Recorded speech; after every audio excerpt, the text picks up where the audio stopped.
to the last Cookwell video number 10, session 5, video 2. Today we'll be making red snapper tacos. Well, you can use any fish. I chose red snapper. You could do a cod or mahi-mahi or ono or even salmon. But we'll be mixing up the snapper with a little curry and chipotle and have dill at the end, and we're going to saute it with mushrooms, the cremini mushrooms and onion.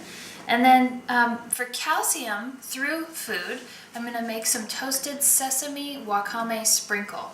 And these are unhulled sesame seeds, so they're a little bit more darker brown than just the white stripped sesame seeds. But a quarter cup of just unhulled sesame seeds is 40% of your daily value of calcium. Okay, and so the wakame sea vegetable looks a lot like this, and I just cut it with kitchen scissors into little strips. I have to angle it down like this or it flies all over the place. See? Okay, so we're going to toast these sesame seeds in this. You can use cast iron or stainless steel, but I'm just going to toast them maybe for about 5 to 7 minutes on medium and kind of turning them often with the flat edge of a wooden or metal spatula. We don't want to use plastic, remember, in our cooking. We're going to talk about the pros and cons of soy and calcium uptake through food, and a little bit on cleansing. So I'm going to start right now with our sesame wakame sprinkle, and the purposes of this is a high source of calcium through food, and ideally you'd eat it with brown rice. Brown rice is high in magnesium, so it helps assimilate calcium when you eat them together. But you can eat spoonfuls of this as you're cooking, or sprinkle it on salads, however you want. But I find myself wanting it by the spoonful, especially at certain times in my monthly cycle. My body wants more calcium. And now that I'm getting my calcium through food, I have less menstrual cramps, believe it or not. And while they're toasting, I'm going to talk about calcium uptake through food. And I've got a handout I usually give people. I'm just going to mention some of the highlights here. Of course, you want to soak and sprout all your grains and nuts and seeds if you can before you eat, because that phytic acid, all whole grains, nuts and seeds, binds with calcium and inhibits its absorption. So that's why it's important. If you do have bread, get a sprouted grain bread or a sourdough. Sourdough fermenting is another way to neutralize phytic acid. So over a lifetime of eating the grains that we've skipped that step, it can lead to bone loss and tooth decay. So try to soak your grains the day before you cook them, and your nuts too. It's really great. And we'll know when these sesame seeds are getting close to needing to be turned, because they'll start to kind of pop. You'll hear a little popping sound, and some of them will kind of pop up out of the pan a little bit. But we'll just get them so they're kind of more of a golden brown color, just like 5 minutes, 7 minutes toasting and turning. So it takes a little pre-planning to soak your grains, but it's very well worth it. And there's other reasons for sprouting your grains too that makes them more digestible and assimilatable, more gentle on the digestive system, and the nutrients are more easily absorbed. And the amino acid profile becomes more complex and closer to a complete protein. The brown rice is a wonderful complement to any calcium-rich food, as it's rich in magnesium, which is needed for calcium uptake. Also, the fiber in brown rice helps keep everything moving through the colon. There's a lot of reasons to eat brown rice. It's considered in macrobiotics one of the best grains you can have in your diet as a staple. It's 80% alkaline and 20% acid, which is the body's ideal pH. So it helps, push your pH to where it should be. It's important in considering calcium uptake and assimilation that your diet has enough B12. So that would be animal sources of protein would contain B12, like eggs and meat, but also spirulina powder. It's an algae that's very high in chlorophyll and other nutrients. It's kind of like a superfood. And also nutritional yeast is high in B12. So these aren't really popping yet. I'm going to give the pan a little bit of time to heat up. What's nice about cast iron is that the cast iron will hold a lot more heat and it'll stay warm, so that we can just sprinkle that toasted wakame sea vegetable in there, and the heat from the pan alone will kind of toast that for us. It's also important to get omega-3 fatty acids through your food for calcium uptake. You want to have flax oil or whole flax seed or fish oil in your diet, so that's in your system to help enable your body to really use the calcium that you do have. And I would say plant sources of calcium are superior to dairy sources of calcium, not just in amount of calcium, but how the body assimilates it. My guru from a study of solar nutrition taught me about the sesame wakame sprinkle, and he says that the kale, your body knows what to do with the calcium in the dark leafy greens and the nuts and seeds. It's important to get enough vitamin D also. Sunlight, you'll get that through the fish oil also. But vitamin D is also necessary for calcium absorption. And if you do get a supplement of calcium, you want to buy a food-based or food state supplement. So the 3 brands that I really like for vitamin mineral supplements, I will get the Rainbow Light brand or Mega Foods brand, and those are 2 that are food-based or food state vitamins. And I think also the Source Naturals is another really great brand. Although it's not technically food-based or food state, it's still real high up there in availability. From tests, someone told me there were tests done, and Rainbow Light and Mega Foods scored real high at the top, and then Source Naturals was right next to them. If it says take 3 a day, I take 2, and I eat all the different colors in my stir fries and such, so that I feel like I'm getting most of it through my diet. But if I'm not, in case, I take a little bit of a supplement as well. But I don't necessarily take all of what they say. 4 foods that are off the charts in calcium that aren't dairy sources of it are the unhulled sesame seeds, the wakame sea vegetable, almonds, and you want to sprout those for a day in a little cup with some water and replace that soak water.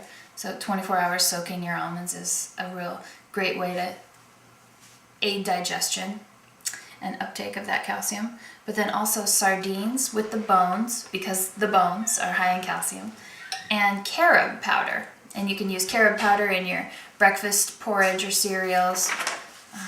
It's so good.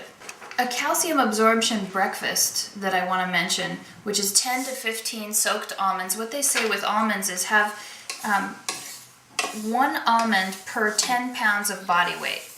So if you weigh 120 pounds, you have 12 almonds. If you weigh 170, you have 17. And if you want to lose weight, Hugo, my solar nutrition guy, says eat 1 less almond per 10 pounds of body weight to lose weight, or 1 more almond to gain weight. So if you weigh 160 and you want to weigh 170, eat 17. If you weigh 140 and you want to weigh 130, eat 13 almonds. Isn't that neat? Call me and let me know if it works for you.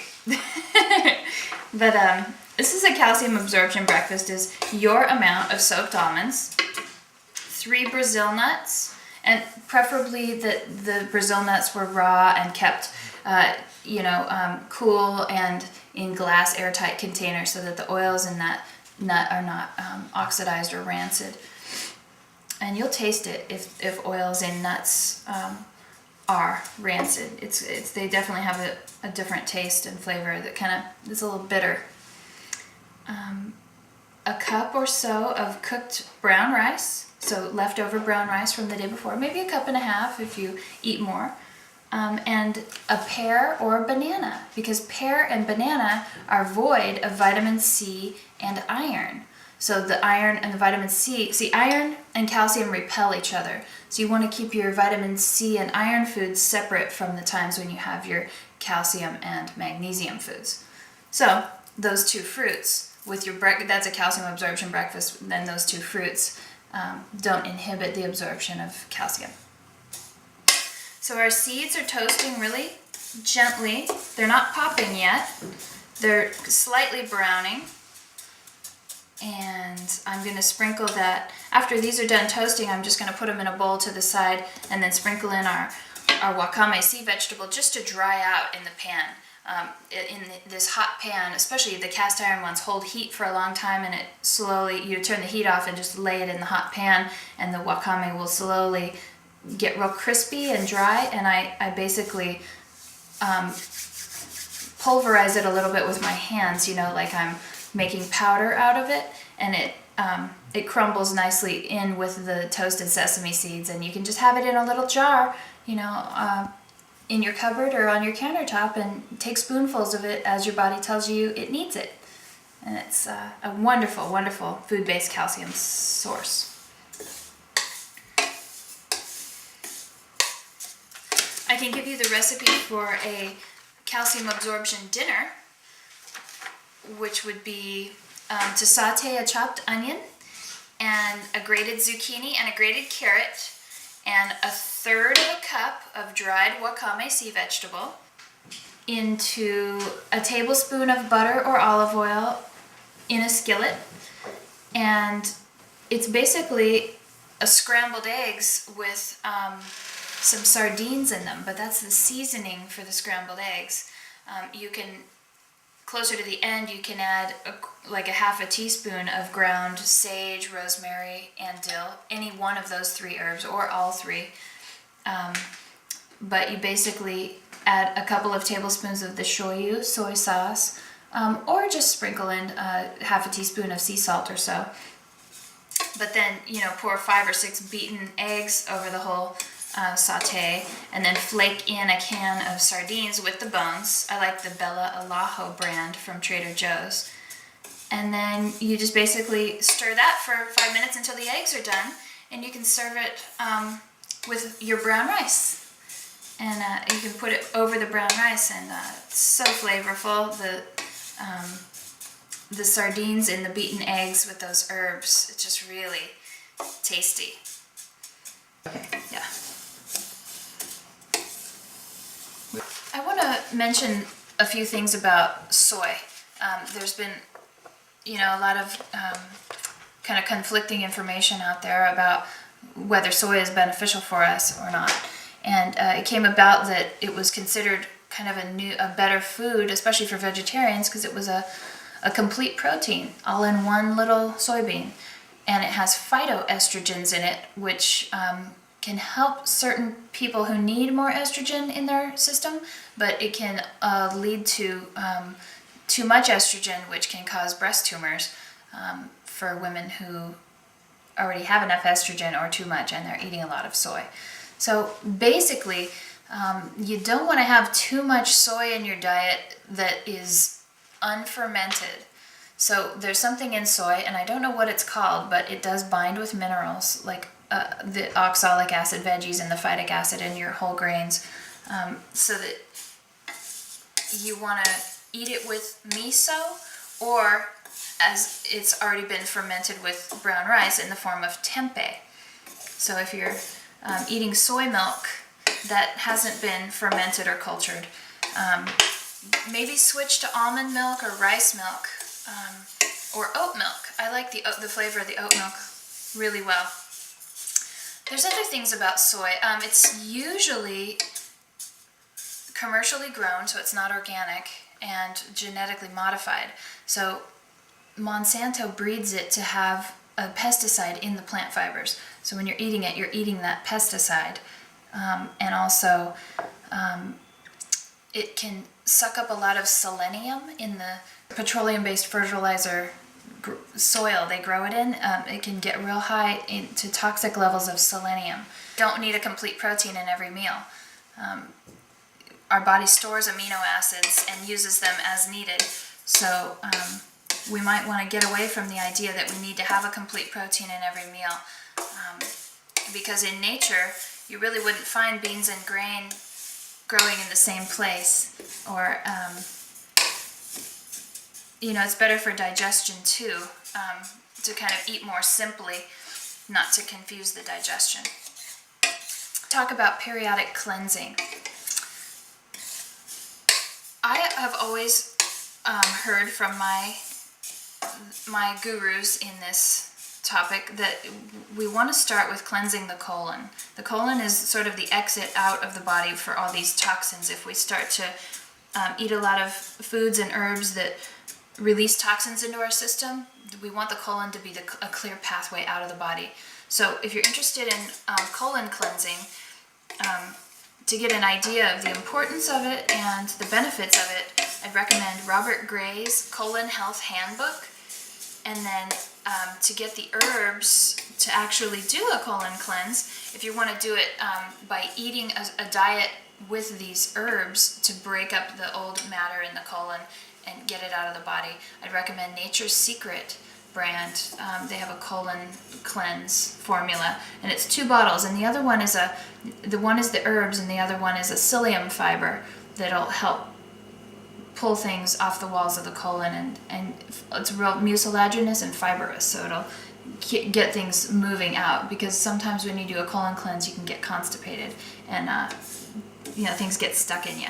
You also want to drink a lot of water while you're on your colon cleanse to keep the whole lymphatic system flushed out, because you're going to probably experience some cleansing reactions, but you'll have maybe some headaches or some acne or fatigue. Those are symptoms of a lot of toxins being dumped from the liver and colon with these herbs that are kind of stuck in the system and circulating and can't get out. The next one I'd really recommend for people is a liver cleanse. And that can be as simple as eating on an empty stomach but before bed, because the liver and gallbladder do their thing to clean the system out at 11 p.m. to 1 a.m. at night. Yeah, so if you have heavy, rich, oily foods right before bed, your liver and gallbladder get plugged up real easily. So you want to do that cleanse. Okay, so this is from my solar nutrition classes, and it's very simple to do. Make sure you do your colon cleansing first, and it might take you a couple or 3 weeks. For the colon cleanse, you eat a non-mucoid forming diet of just like 4 different grains, no oils in there, and vegetables either lightly steamed, sauteed, or raw, and a lot of fruit and a lot of water. So you're basically, it's almost a fast, because you're not eating the diet rich in protein and fats that you're used to. And you can take spirulina powder while you're on your colon cleanse, which is very cleansing in itself because of the chlorophyll, but that'll satisfy your need for B12 and other elements that you're used to in your diet, but it won't. See, basically, when you eat a non-mucoid forming diet, those herbs can reach the walls of your colon and do their job. When you're eating your dairy and your meat and your oils and nuts, there's a lot of mucus that forms in the colon and inhibits the herbs doing their work. So if you're spending money on a cleanse, it might be a good idea to do that non-mucoid forming diet for a couple or 3 weeks. You'll live. It's not easy to do, but it's very well worth it. And I dropped about 20 pounds after I did my colon cleanse, and my face cleared up quite a bit, and my mood stabilized. There was a lot of beneficial effects. They say that after our first colon cleanse we ever do in our life. And then you can have, colon hydrotherapy and colonics is also another way to really help clean out the colon, but that we should do them about yearly after that. And maybe it wouldn't be for 2 or 3 weeks like your initial cleanse. It might be for 3 or 4 days, but that there's a maintenance that should happen with cleansing and detoxing yearly. And they say spring is the best time for cleansing. So our sesame seeds are done toasting here. They all turned a little bit more golden brown. They didn't pop in this nice stainless steel skillet like they do at my house in the cast iron. So I think I toasted them to a lighter, less than I do at home. They're still really flavorful when you toast them like this. So I'm gonna throw these in this bowl and then set this back on our hot burner and put our nice wakame sea vegetable layered in there. And just let the heat, I'm going to turn the heat off now, and just let the heat from the pan dry those guys out for a few minutes. And we'll come back and sprinkle them in with our sesame seeds and put it all in a glass jar for the countertop for our use.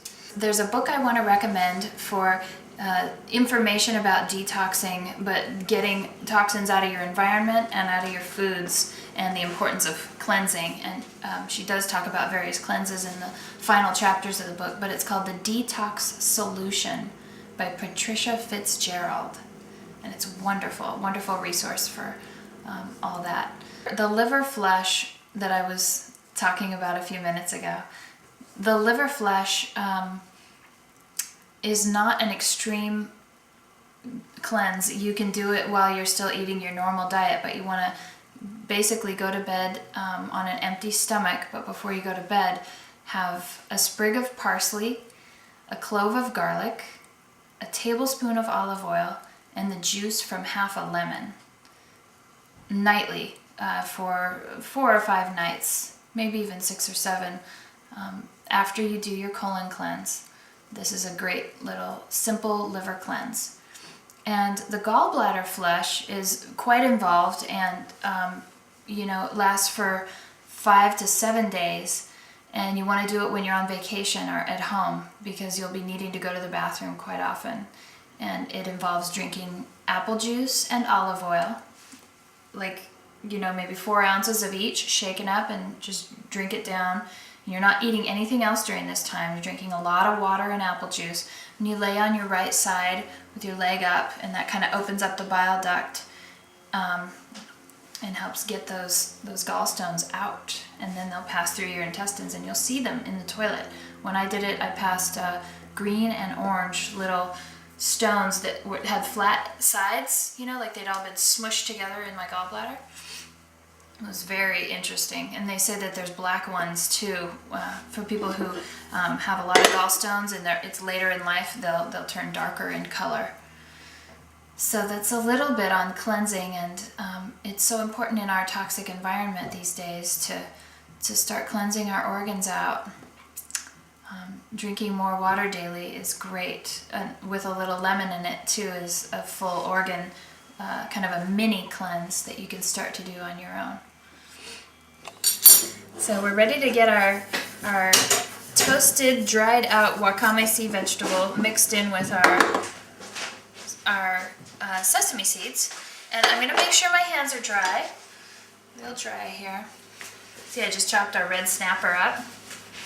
It's going to be great with a little yellow curry and a little chipotle and then dill at the end. Not too much. You don't want to kill the flavor of the fish. If you use too many ground herbs, ground spices, you can really drown out the flavor of the fish. Same thing with eggs too. Really delicate. So my hands are dry. I'm going to just take a handful here and just kind of let them crumble in my fingers. And they just turn into powder pretty much. So they're real easy to eat. I mean, you could eat a chunk of it like this, but it's nice when they're mixed in with the sesame seeds kind of evenly. You'll be surprised at the really tasty, nutty, kind of salty flavor of this. People love it. I take it, when I go to give talks at places, and people are amazed. They keep coming back for more.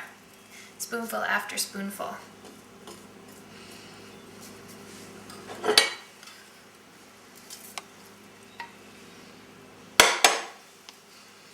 And you want to just store this in an old pickle jar or peanut butter jar. Look how beautiful that is. So high in calcium. So there's your toasted sesame wakame sprinkle. Great on salads or just by the spoonful. Your body will tell you you want it. And we're ready to put our fish on. Use a little bit of extra virgin olive oil. You could use ghee or butter if you want. Whatever you like. Use a little bit of, put my yellow curry, put my heat on medium high here. And I'll use maybe a half teaspoon of yellow curry and maybe a half teaspoon or so of the chipotle. Not too much. Yeah.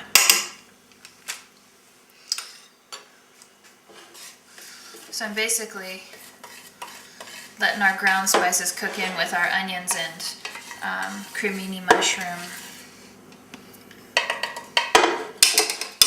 saute.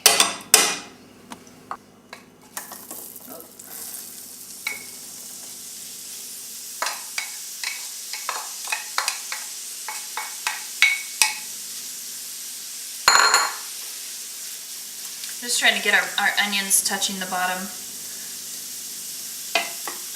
And we'll just saute this till they're closer to being translucent. Maybe 3 or 4 minutes on a medium heat. Then we'll throw in our fish and our kale. So our onions have become more translucent, not completely because our fish still needs to cook in there a little bit. So I'm just going to try to push the onions and mushrooms to the side as much as I can. And throw our fish down in there. There's a nice bunch of olive oil in the bottom, so it won't stick.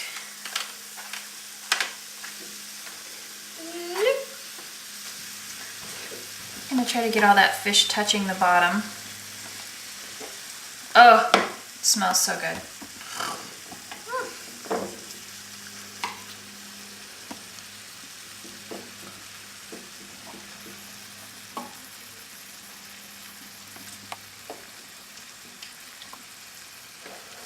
I'll cover our fish with a little bit of the onions and mushrooms, and I'll throw in some shoyu soy sauce. So remember, this is diluted with water. So this is half shoyu and half water. I'm putting in about a 1/4 cup or so to really give our fish a nice salty flavor and get a little water in there so that we can steam our kale on top of this.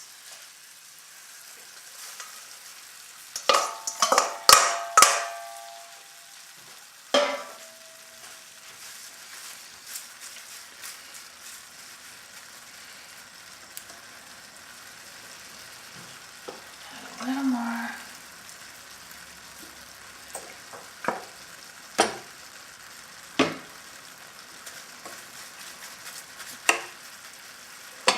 And I'll let that steam for a good minute and a half. And then I'll use this little pan on the side to warm up our sprouted tortillas. This is the Ezekiel brand sprouted corn tortillas. And they're just wonderful.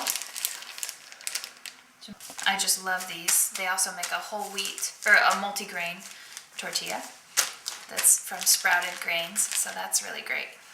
Kale has been steaming in here for about 1.5 minutes, 2 minutes. Oh, look at that. It's nice and wilted down. It's perfect. And I can smell that our fish is just done under there, so I'm going to turn off the heat. I'm actually going to take it off of this burner because it's electric, so it stays hot for a lot longer. I'm just going to stir our dino kale down in there so it wilts even more. I'm going to throw some dill at the end.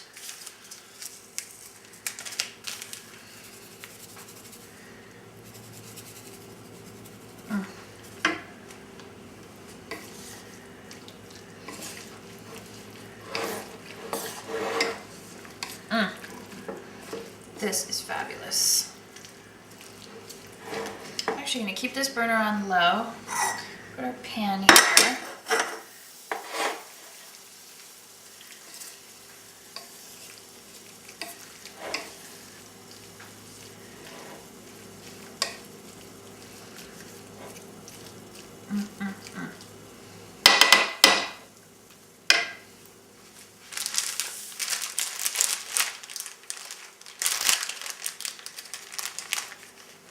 To put 2 at a time in, and you could put a little butter or ghee in the bottom, or you don't have to, but I just do this basically. I just turn them a little bit. And then also what we'll be serving with this is chopped cilantro, carrot, and avocado, and tomato. And a little bit of salad dressing if you want. I chose the Annie's Goddess dressing. I actually have squeezed a little extra lemon in there, but you can also do Cardini's Caesar.